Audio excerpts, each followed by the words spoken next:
Bismillah. Assalamualaikum warahmatullahi wabarakatuh.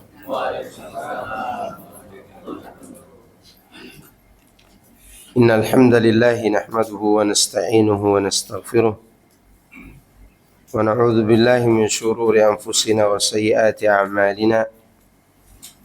May yahdihillahu fala mudilla lahu wa may yudlil fala hadiya lahu. وأشهد أن لا إله إلا الله وحده لا شريك له وأشهد أن محمدا عبده ورسوله صلى الله عليه وعلى آله وصحبه أجمعين وسلم تسليما كثيرا. أما بعد،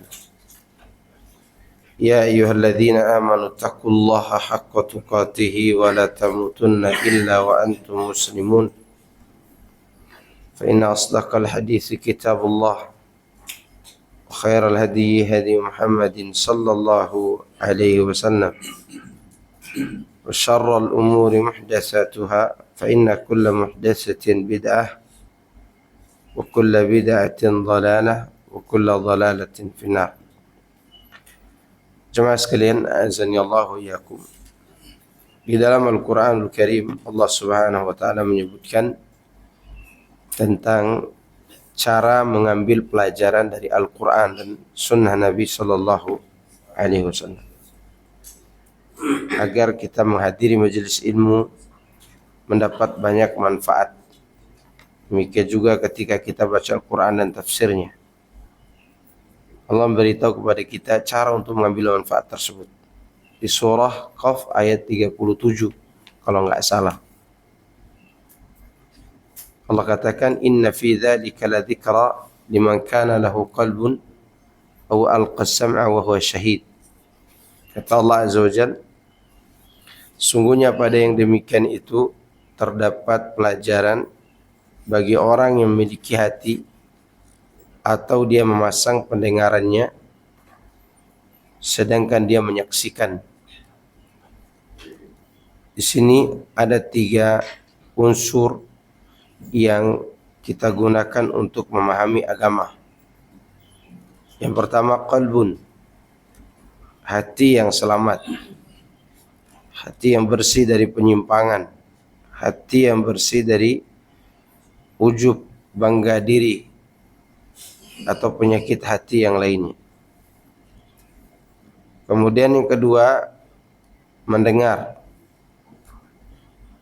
Ya, karena wahyu itu memang harus didengar. Gak bisa wahyu itu kita mendapat ilmu seperti ilmu laduni, dan itu hanya terjadi kepada para nabi dan rasul yang menerima wahyu dari sisi Allah melalui Jibril.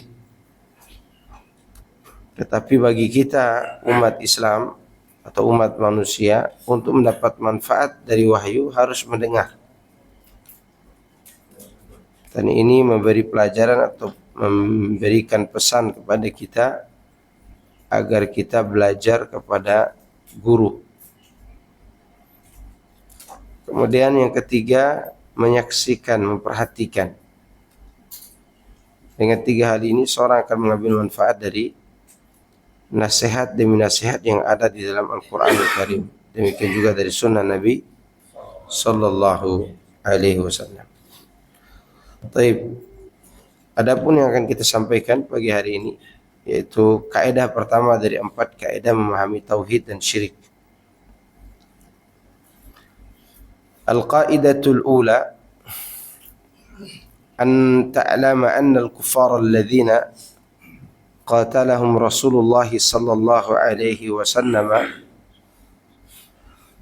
مقرون بأن الله تعالى هو الخالق المدبر وأن ذلك لم يدخلهم في الإسلام.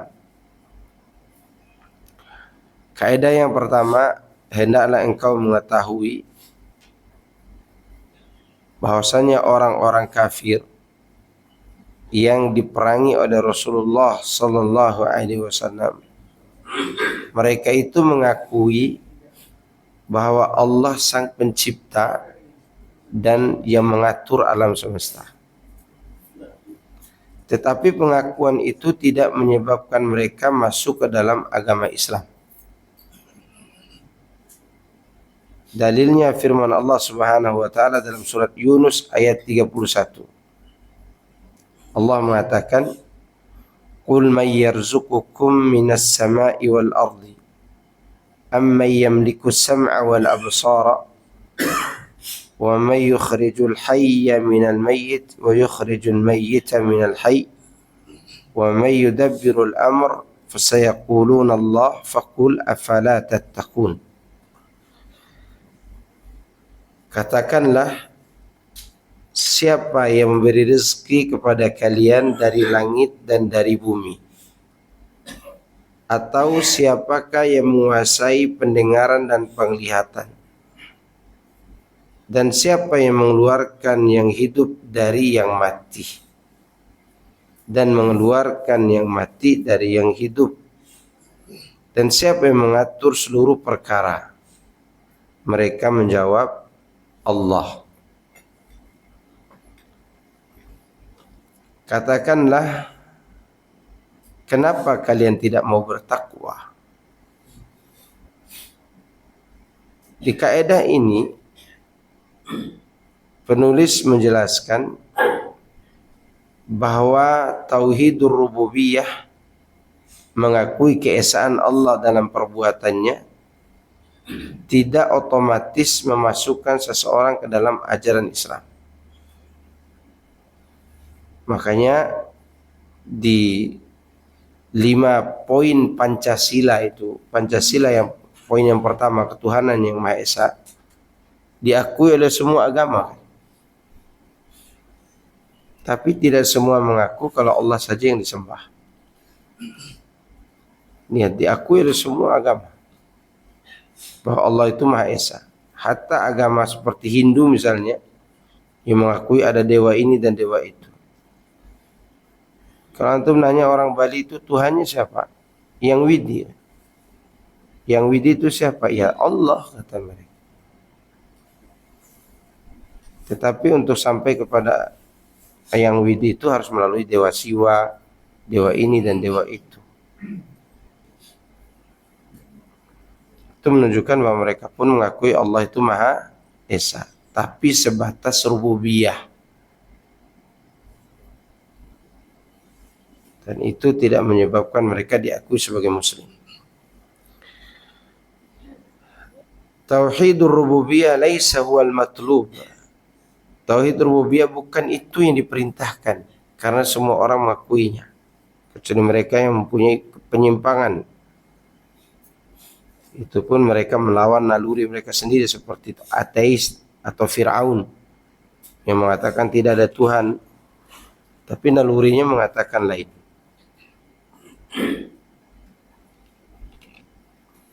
Fa inna ma'rifatal Arabi bi anna Allah jalla wa ala huwal khaliq wa huwal raziq wahdah wa huwal muhyi wahdah wa huwal mumit wahdah wa huwa alladhi yukhayyiru wa la yukharu alaihi. Sungguhnya pengakuan atau pengetahuan orang Arab tentang Allah Azza wa Jalla sebagai sang pencipta atau sebagai pemberi rezeki atau yang menghidupkan atau matikan atau yang memberikan pilihan, melindungi atau yang mengatur seluruh alam, semua itu tidak menyebabkan mereka dikatakan sebagai orang mukmin. Ya. Karena Allah mengatakan, wa ma yu'minu aktsaruhum billahi illa wa hum musyrikun. Dan tidaklah kebanyakan mereka beriman kepada Allah melainkan mereka berbuat kemusyrikan. Siapa mereka di sini? Yaitu mereka yang mengakui keesaan Allah tadi. Tapi Allah tetap mencap mereka sebagai musyrik. Allah masih memanggil mereka dengan panggilan qul ya ayyuhal kafirun. Ya. Lihat keadaan orang-orang kafir Arab yang mengakui hal tersebut. Allah menjelaskan dalam surat Yunus ini bahwa mereka mengakui Allah memberi rezeki dari langit dan dari bumi. Mereka juga mengakui Allah menguasai pendengaran dan penglihatan, serta mengakui Allah menghidupkan dan mematikan. Yakni mereka mengakui tidak ada yang bisa berbuat semua itu kecuali Allah. Lalu setelah itu Allah bertanya kepada mereka, faqul afala tattaqun. Maka katakan kepada mereka, kenapa kalian tidak mau bertakwa? Artinya tidak beribadah kepada Allah saja dan meninggalkan kesyirikan-kesyirikan itu. Maka dari sini Allah menegakkan hujjah atas mereka. Di mana ketika mereka mengakui Allah dalam rububiyahnya, seharusnya itu mengantarkan mereka kepada penghambaan sepenuhnya hanya kepada Allah. Itu yang kita sebut dengan tauhid uluhiyah. Maka Allah bertanya dalam suratul A'raf ayat 91 kepada mereka, ayusyrikuna ma la yakhluqu syai'an wa hum yukhlaqun. Apa mereka mempersekutukan Allah dengan sesuatu yang tidak menciptakan sesuatu apapun, sedang mereka itu diciptakan? Ya. Kan aneh orang beribadah kepada yang dia buat sendiri. Memang antum pernah lihat patung orang musyrik itu jadi dengan sendirinya? Enggak. Patung itu dibuat oleh tangan mereka sendiri. Dan mereka pun yang buat patung itu pun diciptakan oleh Allah Azza wa Jalla. Demikian keadaan orang-orang musyrik. Dan lebih bodoh lagi, mereka mengenal apa yang mereka buat itu. Bahkan ada di antara mereka, kalau udah bosan dengan patungnya, ganti patung. Ya. Sebagaimana disebutkan oleh Al-Imam Syafi'i dalam kitab Ar-Risalah. Kata Imam Syafi'i, musuh Rasulullah SAW dulu di antaranya adalah pelaku bid'ah, kata beliau. Pelaku bid'ah yang dimaksud adalah orang-orang musyrik. Mereka membuat patung, kalau udah bosan diganti patung yang lain. Bahkan ada di antara mereka bikin patung pakai adonan roti. Kalau lapar dimakan Tuhannya. Hebat mereka makan Tuhannya sendiri. Ini kondisi orang musyrik. Maka mereka dikatakan jahil, atau disebut dengan jahiliyah. Karena kebodohan mereka itu luar biasa. Di saat mereka mengakui kebesaran Allah, di saat itu pula mereka mempersekutukan Allah dengan sesuatu.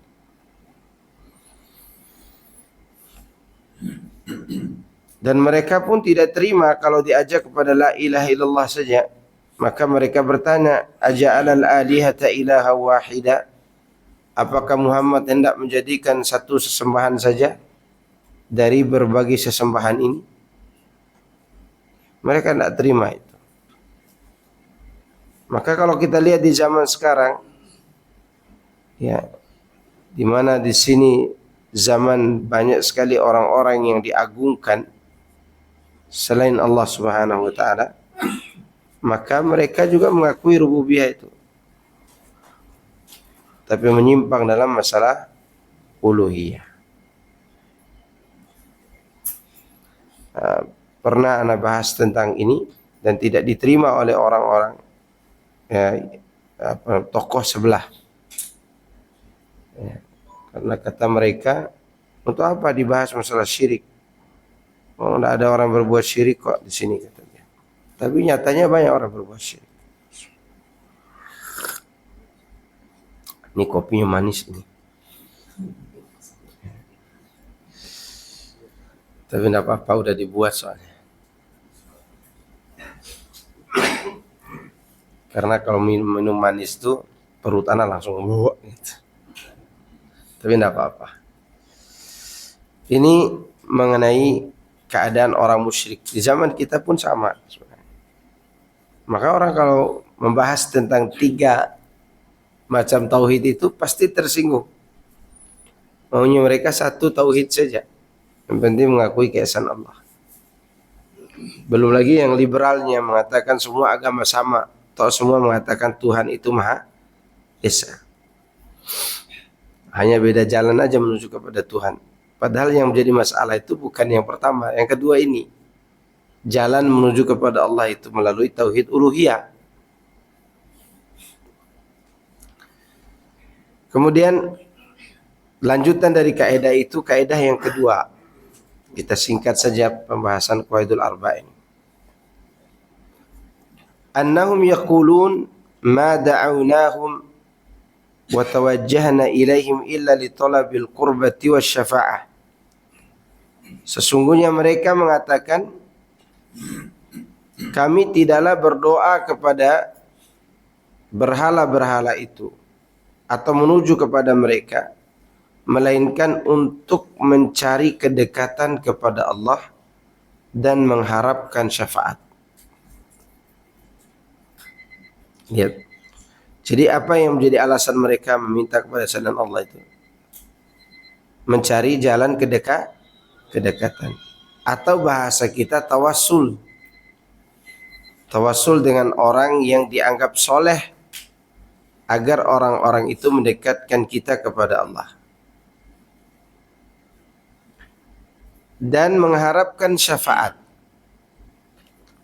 Karena syafaat orang yang mulia itu bermanfaat bagi mereka, kata mereka demikian. Dalilnya Allah katakan dalam surat Az-Zumar, وَالَّذِينَ اتَّخَذُوا مِن دُونِهِ أَوْلِيَاءَ مَا نَعْبُدُهُمْ إِلَّا لِيُقَرِّبُونَا إِلَى اللَّهِ زُلْفَى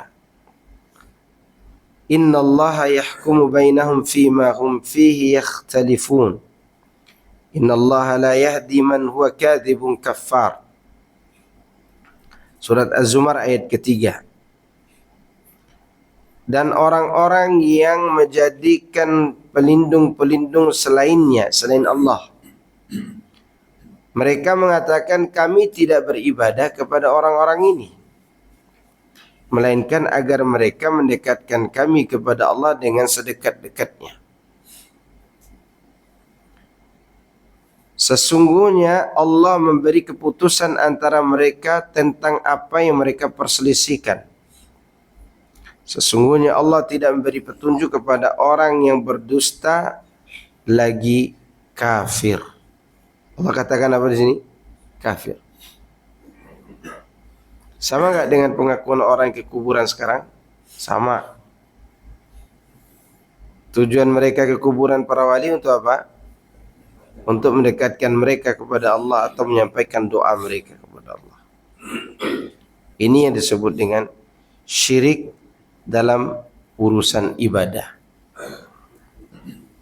Mungkin tidak ada orang yang berani mengatakan, tidak ada mengatakan bahwa ada raja selain Allah yang menguasai langit dan bumi.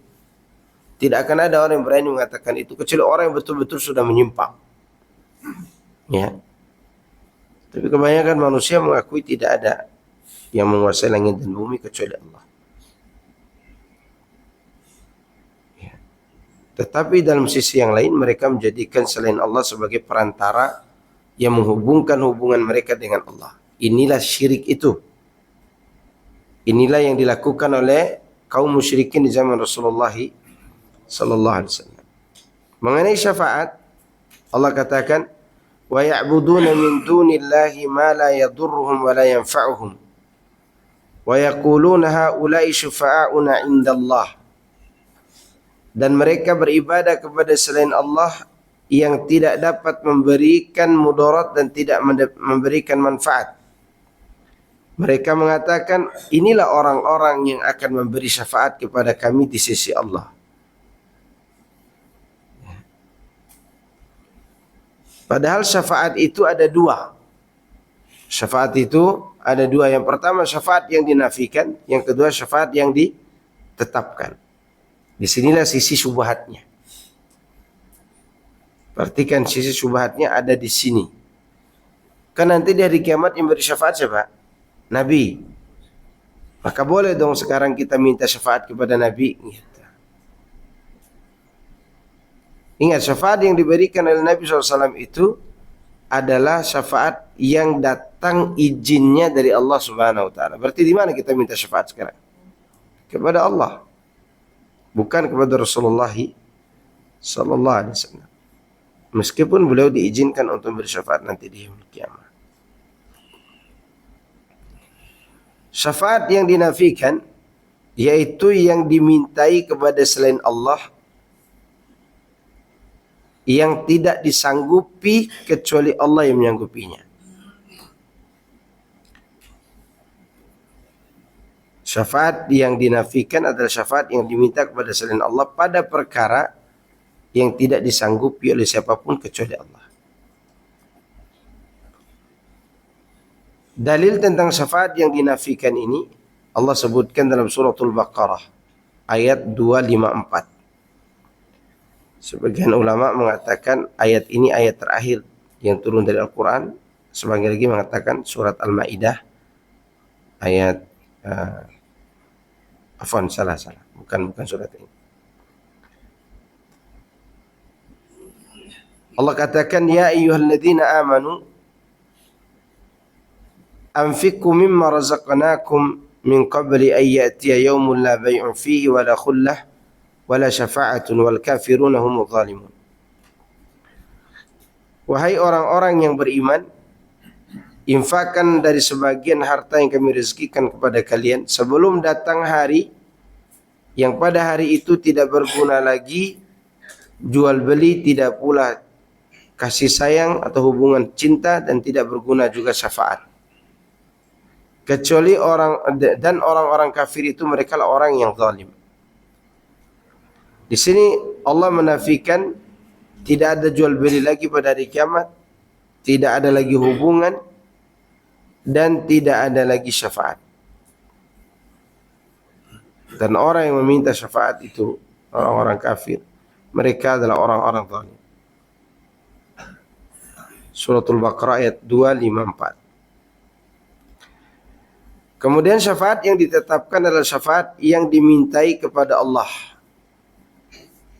Dan orang yang beri syafaat berarti dia dimuliakan dengan syafaat itu. Sedangkan orang yang mendapat syafaat, mereka yang diridhoi oleh Allah ucapannya dan juga amalnya setelah diizinkan. Allah katakan, man dzalladzi yashfa'u 'indahu illa bi'idznih. Ya. Siapa lagi yang dapat memberi syafaat di sisi Allah kecuali dengan izinnya. Di sini ada dua syarat memberi syafaat. Diridhoi Allah dan diberi izin oleh Allah. Dua. Ya. Dua syarat memberi syafaat. Diridhoi oleh Allah Subhanahu wa ta'ala, kemudian yang kedua diizinkan. Jadi inilah alasan mereka yang berbuat syirik itu. Kalau sekarang ada orang beralasan seperti ini, maka itu adalah alasan klasik dari kaum musyrikin. Dan betul alasan kaum muslimin sekarang kalau dikasih tahu kenapa kalian minta ke kuburan, jawaban mereka, kalau kita mau memetik mangga kita pakai gala. Iya enggak? Maka para wali itu adalah galaknya. Atau ada lagi yang mengartikan kalau kita mau memasukkan proposal ke bupati atau penguasa, kita harus melalui siapa? Ajudan, orang dekatnya. Atau disebut sekarang ini ordal, orang dalam. Ya.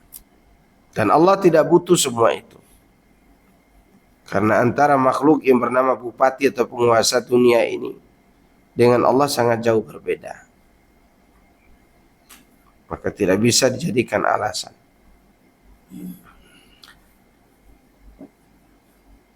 Dan mereka juga menjadikannya sebagai pemberi syafaat di sisi Allah, tapi dimintai di dunia. Ini yang tidak boleh.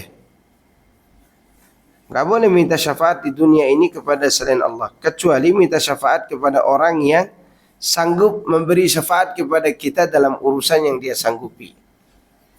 Contoh misalnya, antum melamar pekerjaan di kantor pemerintahan.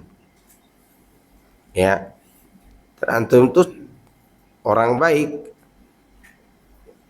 orang yang tidak melakukan keburukan, tapi secara SKCK ada kriminalnya. Mungkin disalahpahami, ayam tetangga hilang 7 gitu. Antum ditangkap, dituduh sebagai pencuri.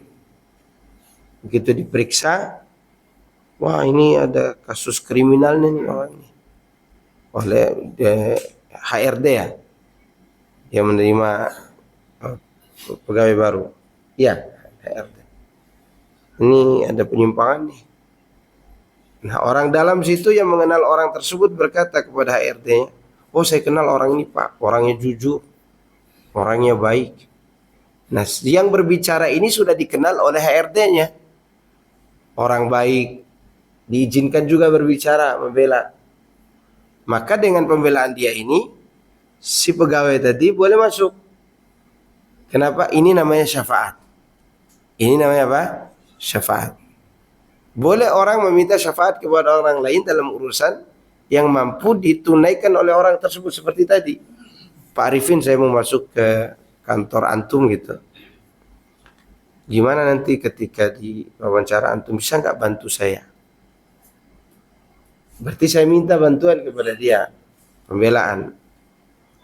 Kemudian itu dilihat, wah Ustadz ada kasus nih. Kasus apa? Nikah lagi misalnya gitu. Contohnya gitu. Kan baru contoh antum. Oh iya, nggak boleh nih, pegawai negeri nggak boleh begini.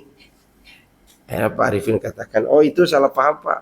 Itu sebenarnya berita yang beredar karena ustaznya ganteng aja Pak. Itu pembelaan yang boleh dimintai kepada selain Allah. Adapun urusan akhirat nggak boleh kita minta kepada selain Allah. Meminta diringankan hukuman nanti di yaumul qiyamah dan seterusnya, nggak boleh. Karena itu tidak disanggupi oleh siapapun kecuali Allah Azza wa Jalla.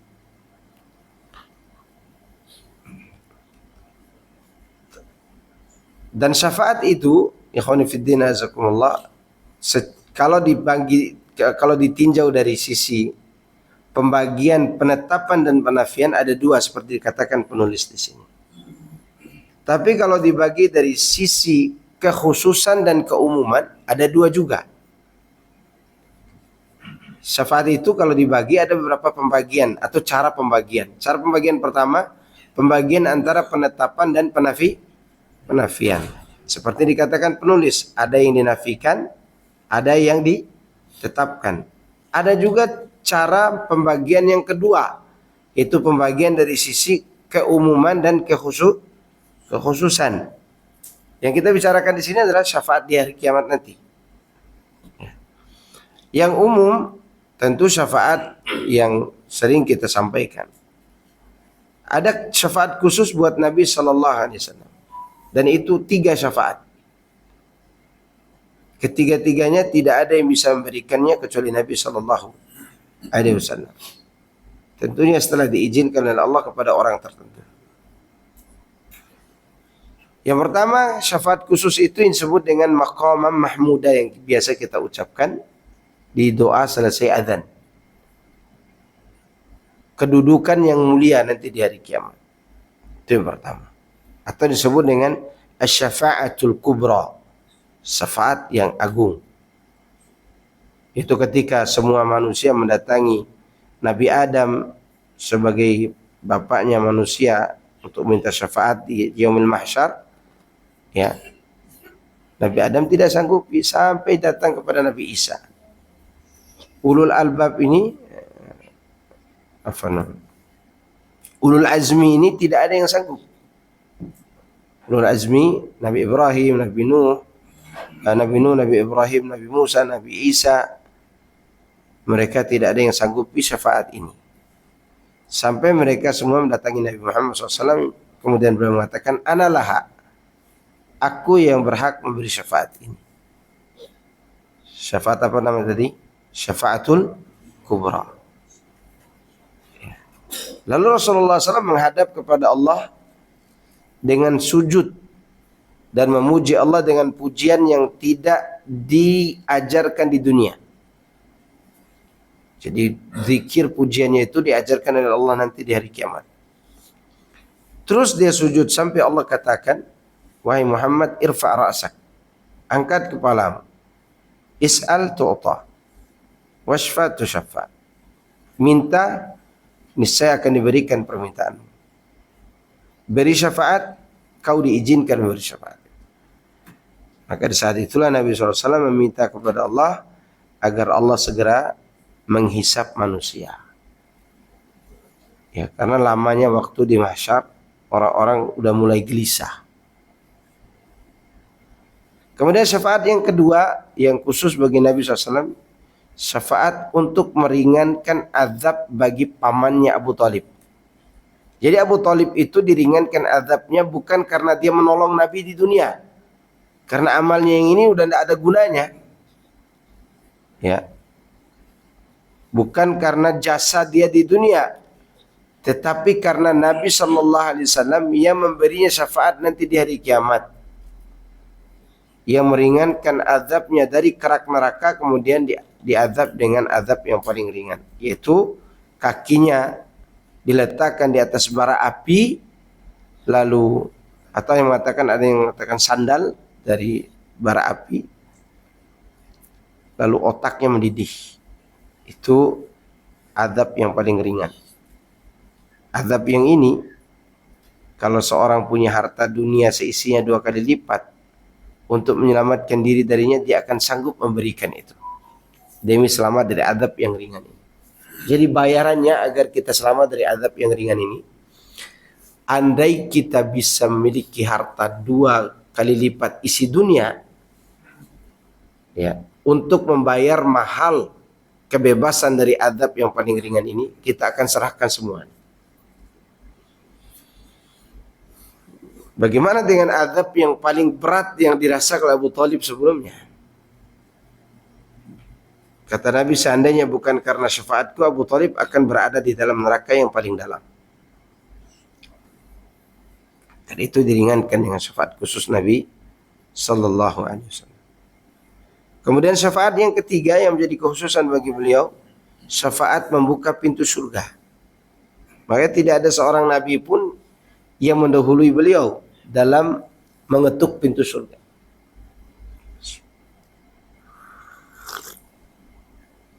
Inilah makna dari hadis Nabi SAW ketika beliau mendatangi pintu surga, lalu dia mengetuk pintu, malaikat bertanya, man, siapa?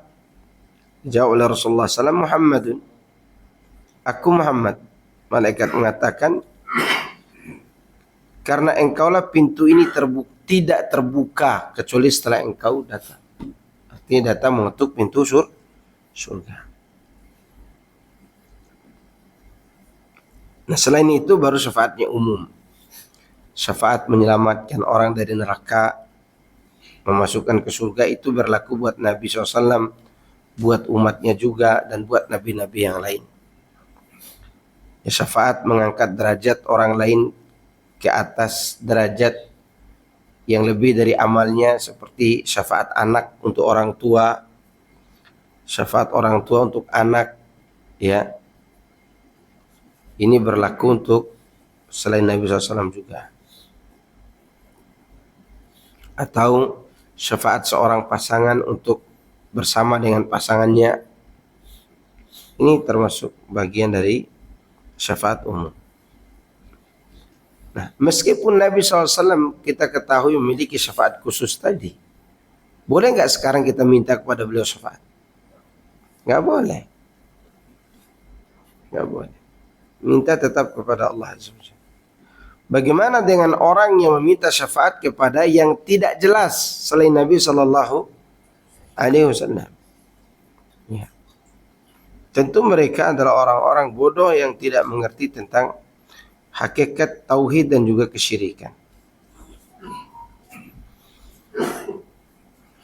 Baik, kita lihat sedikit tentang penyimpangan orang-orang zaman sekarang yang memiliki alasan yang sama. Tadi kita katakan orang minta di kuburan karena alasan agar orang-orang itu mendekatkan doanya kepada Allah. Kesalahan mereka itu ada dua paling fatal. Kesalahan mereka ada dua yang paling fatal. Pertama, mengambil hak Allah di dalam menetapkan orang ini selamat atau tidak. Sekarang ketika mereka minta kuburan wali, apa yang ada dalam pikirannya? Orang itu pasti selamat kan? Ya enggak? Sekarang siapa yang beritahukan bahwa mereka selamat di kuburan? Siapa yang bisa jamin mereka selamat? Lalu kita datang meminta di kuburannya dengan alasan mereka orang selamat. Ini hak Allah yang enggak boleh diganggu gugat oleh siapapun. Karena hak Allah itu ada tiga yang enggak boleh diganggu gugat. Menetapkan takdir, menetapkan syariat, dan menetapkan balasan. Salah satu dari hak Allah ini diambil pula oleh orang-orang yang meminta di kuburan.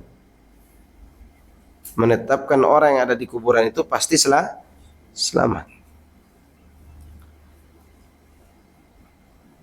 Penyimpangan yang keberapa? Kedua, meletakkan doa kepada selain Allah, dan inilah syiriknya.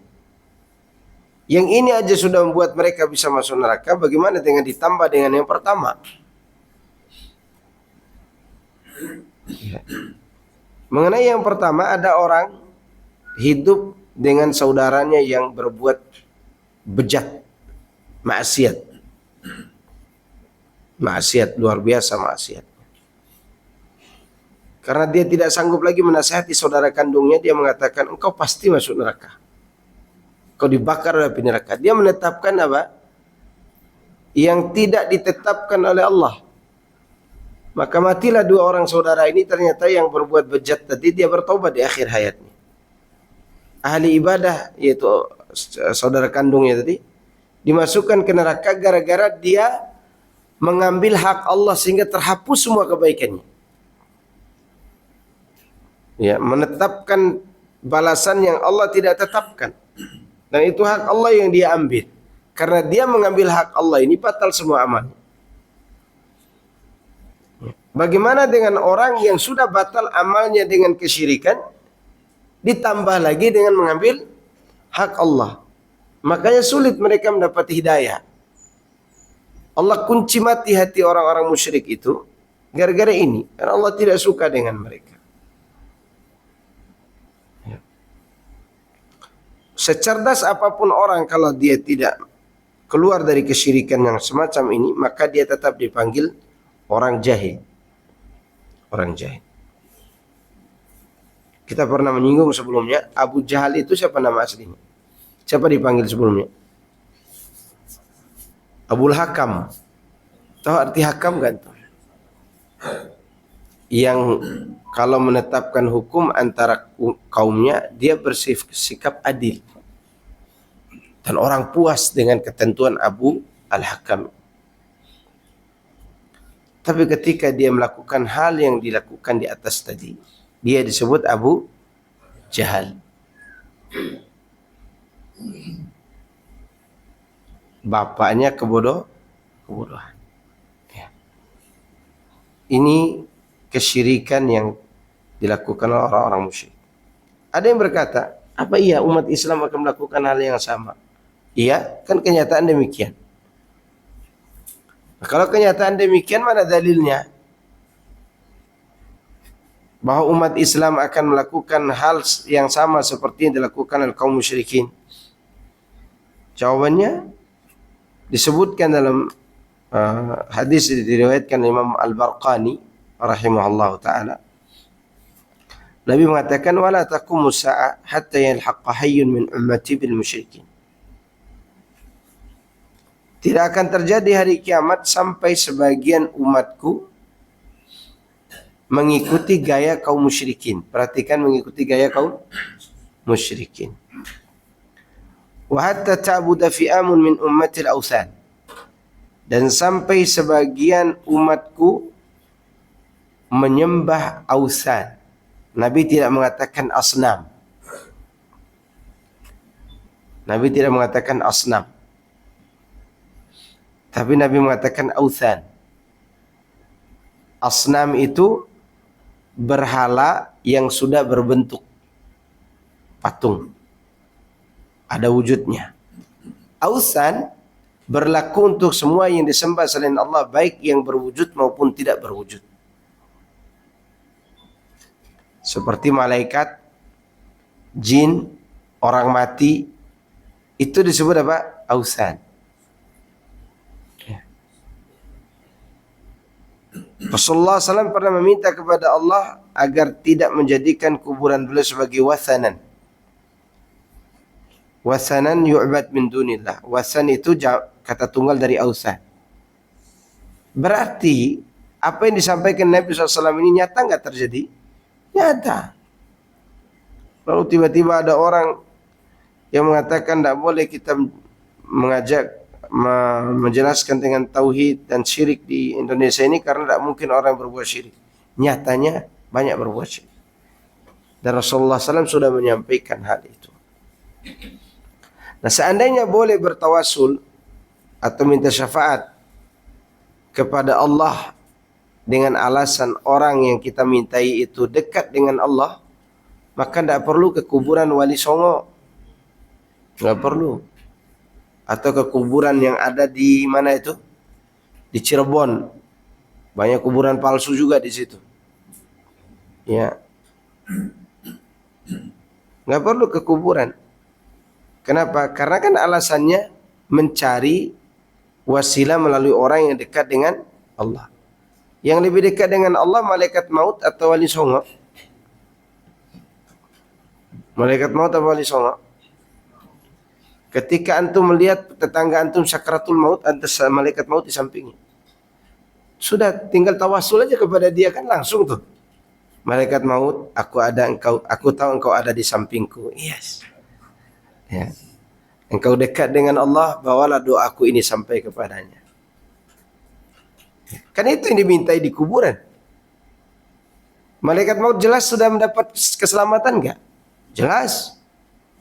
Dekatnya dengan Allah, jelas. Kenapa tidak diajarkan itu aja kepada umat kalau betul-betul itu benar? Jawabannya tidak ada celengan. Ya, tidak ada uang. Kalau itu benar, jawabannya penjelasannya kalau itu benar. Berarti itu tidak benar. Mereka sendiri tidak pernah kok mengajak murid-muridnya, ayo tawasul di tempat orang yang lagi sakaratul maut. Di situ ada malaikat maut yang lebih dekat kepada Allah daripada Wali Songo, gitu.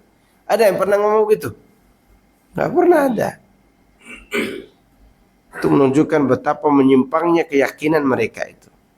Dengan alasan yang ada, dan alasan itu alasan klasik yang dimiliki oleh sahabat Abu Jahal dan pengikutnya. Ya. Jadi penyimpangan Abu Jahal itu penyimpangan dalam urusan cara menyampaikan tujuan kepada Allah. Ya, makanya orang-orang jahiliyah itu dipanggil oleh Allah, qul ya ayyuhal kafirun la a'budu ma ta'budun. Itu kalau diterjemahkan secara tafsiriyah, kalau terjemahkan harfiah artinya aku tidak menyembah apa yang kamu sembah. Tapi kalau diterjemahkan secara terjemah tafsiriyah, terjemah penjelasan tafsirnya, artinya aku tidak beribadah kepada Allah sebagaimana cara kalian beribadah kepada Allah. Itu artinya. Karena yang menjadi masalah antara Rasulullah SAW dan Abu Jahal itu bukan masalah siapa yang disembah, tapi cara menyembah. Ini perlu kita pahami. Masalah kita dengan ahlul bid'ah bukan karena Tuhan kita berbeda, bukan karena Nabi kita berbeda, tapi cara mengikuti Nabi dan cara menyembah Allah. Sebagaimana antara Rasulullah SAW dan musuhnya berkaitan dengan cara. Emangnya pernah mereka mengakui sesembahannya sebagai Tuhan? Enggak, mereka mengakui patungnya itu sebagai sesembahan, bukan sebagai Tuhan. Beda ya, orang musyrik itu meyakini selain Allah boleh ada yang disembah. Tapi selain Allah tidak boleh diakui sebagai Tuhan. Saya ulangi ya. Orang musyrik itu di zaman Rasulullah SAW kebanyakan mereka meyakini tidak boleh meyakini ada Tuhan selain Allah, tapi boleh memperbanyak sesembahan selain Allah. Itu masalahnya. Boleh menyembah kubur, boleh menyembah patung, boleh menyembah ini dan itu. Nanti insya Allah dijelaskan pada kaidah yang ketiga. Tentang bermacam-macamnya cara mereka beribadah kepada selain Allah Azza wa Jalla. Ini sekali lagi cara yang bermasalah. Nah, tetapi karena mereka mengakui cara itu benar, maka Allah caplah mereka itu, la a'budu ma ta'budun wa la antum a'buduna ma a'bud. Meskipun alasan kalian untuk mendekatkan diri kalian, kalian itu tetap dianggap telah merubah Tuhan yang disembah. Walaupun mengakui Allah yang diesakan dalam tauhid rububiyah tadi. Maka Allah pun mengatakan lakum dinukum waliyadin. Ya. Asal turun ayat itu gara-gara mereka udah nggak sanggup lagi mempengaruhi Abu Talib untuk menghentikan dakwah Rasulullah sallallahu alaihi wasallam. Abu Talib pun tidak sanggup. Mereka datangi Nabi. Nabi, kalau kau Muhammad, kalau kau mau jadi orang paling kaya, kami berikan harta. Kalau kau mau wanita yang paling cantik, kami kumpulkan wanita-wanita cantik. Kalau kau mau jadi sayyid, kami angkat engkau sebagai sayyid. Atau kau mau jadi raja, kami angkat kau jadi raja. Asal jangan kau berdakwah lagi kepada tauhid. Nabi tidak mau. Mereka datang tawarkan, kalau begitu sembah Tuhan kami setahun, kami akan menyembah Tuhanmu setahun. Nabi tidak mau. Oke, kalau begitu enggak usah engkau sembah Tuhan kami. Kau usap aja wajah berhala-berhala itu, udah cukup bagi kami. Kami akan menyembah Tuhan saja dalam setahun ke depan. Nabi tidak mau. Maka turunlah ayat Qul ya ayyuhal kafirun itu. Sampai pada lakum dinukum walidin. Nabi itu hanya disuruh usap patungnya. Nabi enggak mau. Sallallahu alaihi wasallam. Ya. Lalu bagaimana dengan orang-orang Islam lebaran tapi ke Borobudur? Gimana sih? Lebaran kemana? Borobudur. Ngapain ke Borobudur itu? Kan itu kan tempat ibadah orang musyrik. Ya, dan risih ibadahnya. Lalu kita tidak merasa risih. Orang-orang Bali itu juga mengatakan hal yang sama sebenarnya. Orang Hindu yang ada di Bali. Nggak tahu ya apakah semua atau tidak. Tapi yang pernah saya ajak bicara waktu saya touring ke Bali, duduk beberapa anak-anak motor yang beragama Hindu di kapal. Kan kita saling nanya, agamamu apa? Ditanya pekerjaan bapak apa? Saya imam masjid. Karena kalau dikatakan pengangguran terlalu tidak enak gitu. Kan imam masjid lebih insya Allah lah. Ya. Kata dia, oh muslim, iyalah, tak lihat jenggot saya nih. Kalau kamu agamanya apa? Hindu, kata dia. Oke, kita nanya Tuhan boleh enggak? Boleh, kata dia. Kan kita nanya-nanya begitu udah biasa. Tuhan kamu siapa? Yang widi, yaitu yang kalian akui sebagai Allah. Sama sebenarnya Tuhan kita. Hanya saja dengan bahasa Sangskerta, bahasa mereka apa? Yang widi. Kalau kita kan Tuhan. Beda bahasa aja sebenarnya. Tujuan sama. Terus itu Siwa. Sampai anak sebut waktu itu Hanoman dan kawan-kawannya gitu. Nah, itu adalah dewa yang mengantarkan hajat kami, kebutuhan kami kepada Tuhan. Tempat berdoa agar menyampaikan doa itu kepada Tuhan. Mirip nggak? Mirip. Nggak ada bedanya. Ya. Hanya saja kalau orang Hindu ada patungnya, ada Tuhan dewanya yang spesifik. Ada Siwa, ada Wisnu, ada Hanoman, ya kan?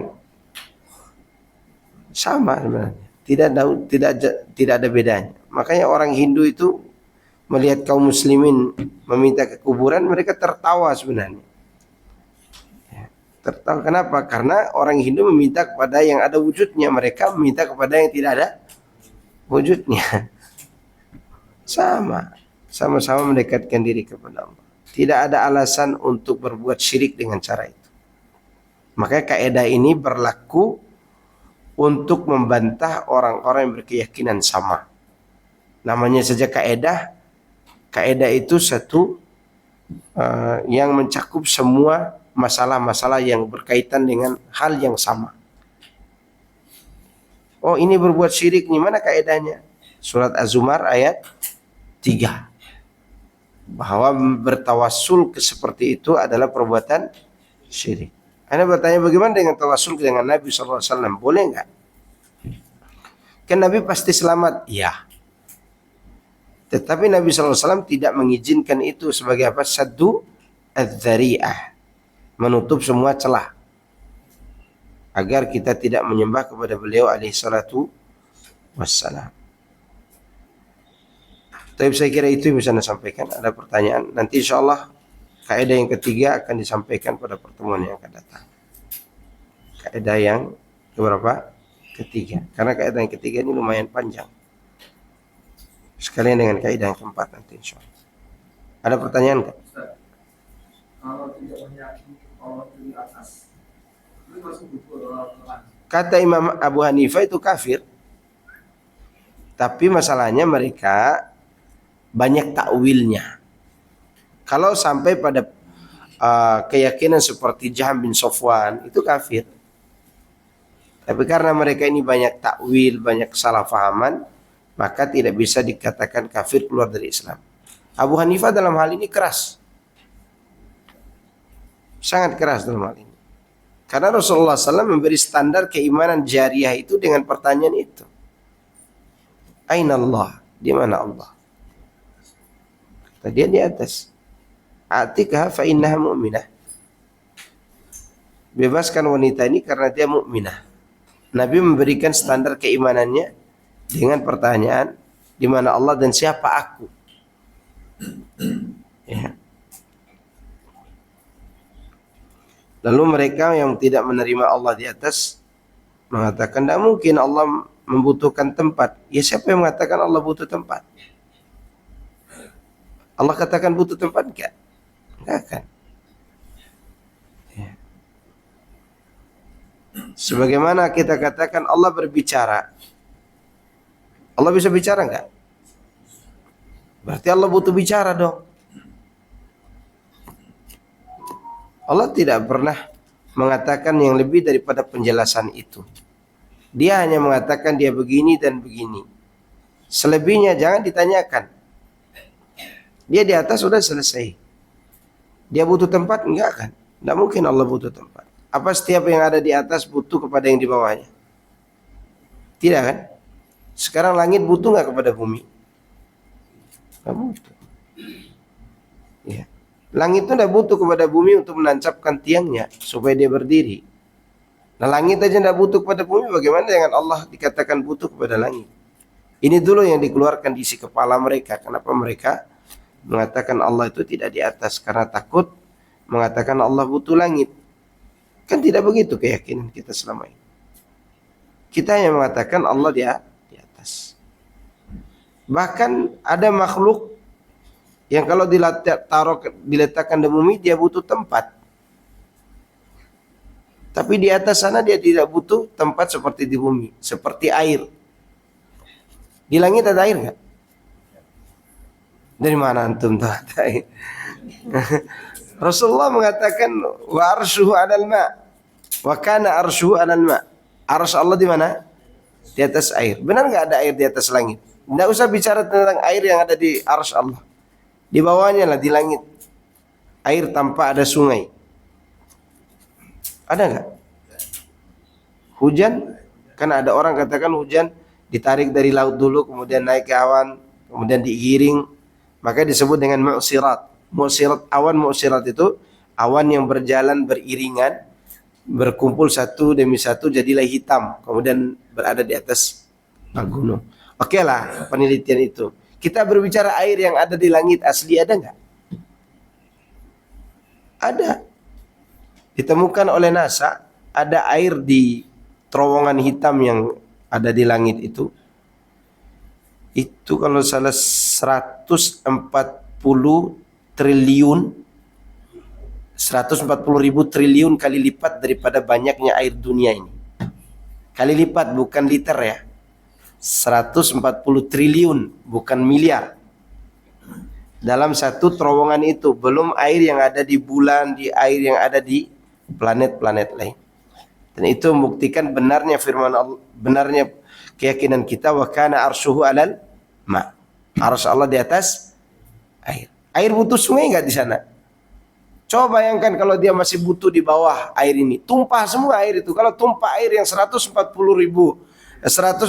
triliun kali lipat banyaknya air dunia itu, luber nggak kita?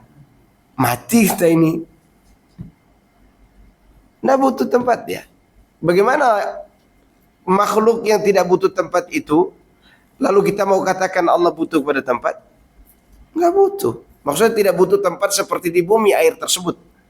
Maka Allah lebih lagi tidak membutuhkan seluruh makhluknya. Kita hanya disuruh untuk meyakini Allah di atas. Apalagi syubhatnya. Syubhatnya ada hadis yang mengatakan bahwa Allah itu turun ke langit dunia di sepertiga malam terakhir. Ya. Sehingga mereka tidak terima. Bagaimana mungkin dia beristiwa lalu dia turun ke langit dunia di sepertiga malam terakhir. Sedangkan malam itu berubah kan di Amerika dengan Indonesia akan berbeda. Gimana? Pikirannya berarti arasnya kosong. Antum tuh tidak ingat bahwa Allah mengatakan walam yakul lahu kufuwan ahad. Yang ada dalam pikiran kita tadi itu adalah pikiran makhluk yang turun dari satu tempat kemudian tempat itu kosong. Sekarang sama enggak Allah dengan makhluk? Keyakinan kita walam yakul lahu kufuwan ahad. Sebenarnya perbahasan ini sangat mudah. Makanya Allah letakkan ayat-ayat yang mudah di tempat yang bisa kita hafal.